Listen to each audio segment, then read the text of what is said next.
friends, welcome to Aamina Samayal. Today my channel la enna சமைக்க போறோம் அப்படினு பாத்தீங்கன்னா கத்திரிக்காய் வச்சு ஒரு சூப்பரான வறுவல் ரெசிபி தான் ஃப்ரெண்ட்ஸ் பண்ண போறோம். இந்த வறுவல் வந்து சாதத்தோட சைடு டிஷ் சாப்பிறதுக்கு ரொம்ப அருமையா இருக்கும். பாக்கும்போதே நல்லா இருக்கு இல்லீங்களா? செஞ்சீங்கன்னா இதே மாதிரி தான் செய்வீங்க. அந்த அளவுக்கு இதோட ருசியும் இருக்கு ஃப்ரெண்ட்ஸ். சிம்பிளான மெத்தட்ல டேஸ்டான கத்திரிக்காய் ஃப்ரை எப்படி செய்யறதுன்னு வாங்க ஃப்ரெண்ட்ஸ் வீடியோல போய் பார்க்கலாம். வீடியோக்கு பார்க்க முன்னாடி எங்க சேனலை நீங்க வரைக்கும் சப்ஸ்கிரைப் பண்ணா சப்ஸ்கிரைப் பண்ணுங்க. பக்கத்துல இருக்கிற பெல் ஐகானை கிளிக் பண்ணுங்க. வீடியோவை ஸ்கிப் பண்ணாம பாருங்க. கத்திரிக்காய் தொக்கு பண்ணுறக்கு 1/2 கிலோ கத்திரிக்காய் கழுவி வச்சுருக்கேன். நல்லா பிஞ்சு கத்திரிக்காய் எடுத்துக்கோங்க ஃப்ரெண்ட்ஸ். இப்போ இதை நம்ம கட் பண்ணிக்கலாம். ஒரு பாத்திரத்தில் பார்த்திங்கன்னா தண்ணி எடுத்துருக்கேன். இதில் கொஞ்சமாக உப்பு சேர்த்திக்கலாம். ஏன்னா நம்ம கத்திரிக்காய் கட் பண்ணி போடும்போது தண்ணியில் போடும்போது கத்திரிக்காய் வந்து கறக்காமல் இருக்கிறதுக்காக தான் தண்ணியில் உப்பு சேர்த்து வச்சுருக்கேன். பாருங்கள், இந்த மாதிரி சின்ன சின்னதாக கட் பண்ணி வச்சுருக்கேன். இப்போ இதை நம்ம தண்ணியில் சேர்த்திக்கலாம். பாருங்கள், இந்த மாதிரி சன்னமாக நீட்டமாக கட் பண்ணி தண்ணியில் போட்டு வச்சுருக்கேன். கடாய் சூடாகவே இதில் 2 டீஸ்பூன் அளவுக்கு எண்ணெய் சேர்த்திக்கலாம். எண்ணெய் சூடாகிடுச்சு. இப்போ ஃப்ளேம் வந்து லோ ஃப்ளேம் வச்சுட்டு நம்ம கட் பண்ணி வச்சுருக்கிறேன்.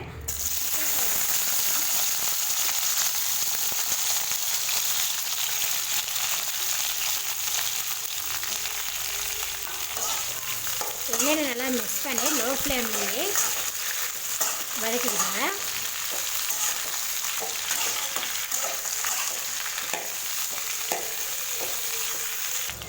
கத்திரிக்காய் பாருங்கள் எண்ணெயில் வதக்கிட்டோம். இப்போ இதை நம்ம எடுத்து வேறு ஒரு பவுலுக்கு மாற்றி எடுத்துக்கலாம்.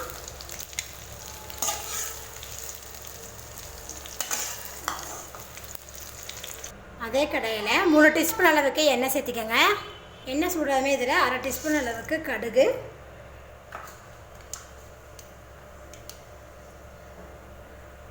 பொரிஞ்சதுன்னா 1/2 டீஸ்பூன் அளவுக்கு ஜீரகம், இது கூடவே ஒரு சின்ன துண்டு பட்டை, கொஞ்சமாக கருவேப்பிலை, இது கூட கட் பண்ணி வச்சுருக்கிற பச்சை மிளகாய் 2,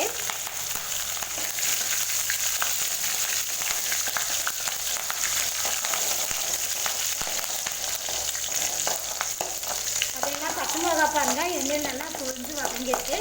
இப்போ இது கூட 2 பெரிய வெங்காயத்தை கட் பண்ணி வச்சுருக்கேன். இதை சேர்த்துட்டு வெங்காயத்தை வதக்கி வச்சுக்கலாம்.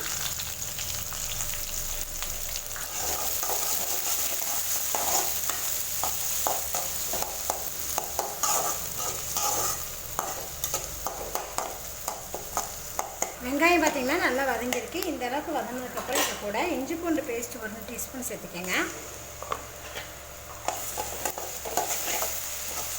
சேர்த்து இதை நல்லா மிக்ஸ் பண்ணி வதக்கி விட்டுக்கலாம்.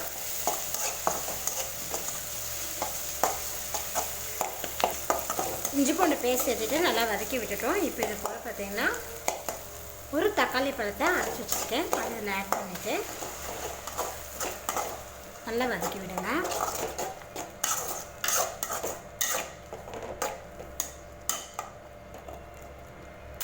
தக்காளி சேர்த்துட்டு நல்லா வதக்கி விட்டுட்டேன்.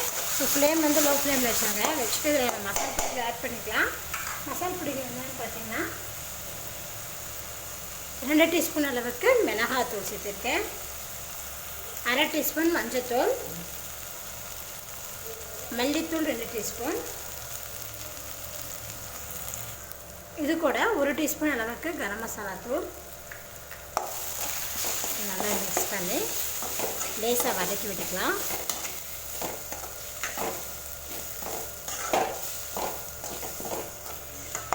மசாலா பொடிக்கெலாம் நல்லா வதக்கி விட்டாச்சு. இப்போ இது கூட நம்ம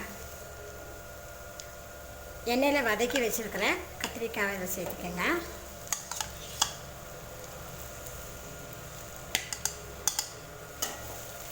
சேர்த்துட்டு இது கூடவே தேவையான அளவுக்கு உப்பு சேர்த்துக்கலாம். சேர்த்துட்டு இது நல்லா மிக்ஸ் பண்ணி விடுங்க ஃப்ரெண்ட்ஸ். பாருங்கள், கத்திரிக்காயோட மசாலாலாம் சேர்த்து நல்லா மிக்ஸ் பண்ணி வதக்கி விட்டுட்டேன். லோ ஃப்ளேம்லேயே ஒரு 10 நிமிஷம் மூடி போட்டுச்சிடலாம். 10 நிமிஷம் பார்த்திங்கன்னா ஆயிடுச்சு. லோ ஃப்ளேம்லேயே பார்த்திங்கன்னா இப்போ பாருங்கள் கத்திரிக்காய் பார்த்திங்கன்னா நல்லா மசாலாவோட பார்த்திங்கன்னா நல்லா ஃப்ரை ஆகிடுச்சு. பாருங்கள், அவ்வளோதான் ஃப்ரெண்ட்ஸ். இப்போ நம்ம ஸ்டவ் ஆஃப் பண்ணிடலாம். சூப்பரான டேஸ்ட்டில் கத்திரிக்காய் ஃப்ரை பண்ணியிருக்கோம் ஃப்ரெண்ட்ஸ். இது வந்து சாதத்தோட செடிச்சு சாப்பிட்றதுக்கு ரொம்ப அருமையாக இருக்கும். கத்திரிக்காய் இருந்தால் நீங்கள் இது போல் செஞ்சு பாருங்கள். செஞ்சு பார்த்துட்டு உங்கள் ஃபீட்பேக்கை என்னோடய கமெண்ட்டில் சொல்லுங்கள். என்னோட இந்த வீடியோ உங்களுக்கு பிடிச்சிருந்தா லைக் பண்ணுங்கள், உங்கள் ஃப்ரெண்ட்ஸ் ஷேர் பண்ணுங்கள். மறக்காமல் ஆமினா சமையல் சேனலை சப்ஸ்கிரைப் பண்ணுங்கள். நன்றி.